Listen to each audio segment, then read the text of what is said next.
Però bé, coincideixen i diuen jo parla, igual que Tàrbena segurament serà per influència del mallorquí, recordeu que abans diuen as, tot ho diuen amb a, doncs esta també.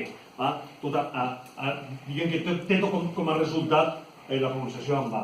Però així dalt, segurament la raó no és la mateixa, segurament no segur, no és la mateixa, perquè hi dalt mallorquins que sapiem no n'hi ha. Per tant, són altres motius. I a més s'afig un coloret o un ratllaet que està així baix, que és una cosa que a mi m'agrada més que el torró també, i és perquè s'explica per un fenomen interessantíssim, segons el meu parer, lingüístic, que s'anomena analogia. Què és l'analogia? L'analogia és simplement que jo dic una paraula així, però si al costat n'hi ha un grapat que es diuen d'una altra manera i s'assemblen, mire cap al costat. Mire, i això m'agrada més.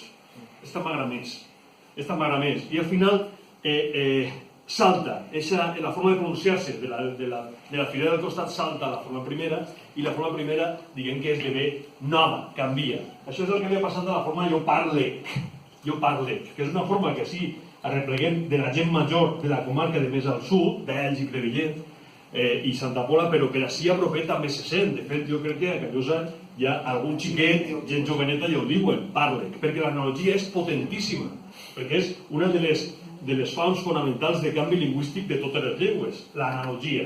Clar, què pinta l'analogia? Què significa així? Doncs fixeu-vos, jo dic duc, jo dic, jo entenc, jo crec. És a dir, que n'hi ha 50.000 milions de verbs que acaben en c, sí o no? Doncs què fa? Jo parle sense c. No li pega, i per tant, com que no li pega, l'analogia diu, doncs si li posa una c aquí, una k, este verb semblarà més clarament de primera persona i així no s'enganyarà ningú. Sabeu que l'analogia actua, i actua de manera potent perquè va creixent, i és probable que si ho deixaren córrer en 20 anys la majoria de la gent diguera parle. Fixeu-vos que això ha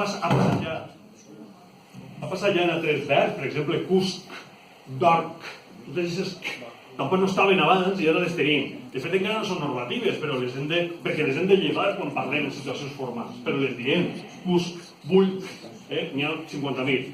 L'analogia funciona, per això és tan interessant.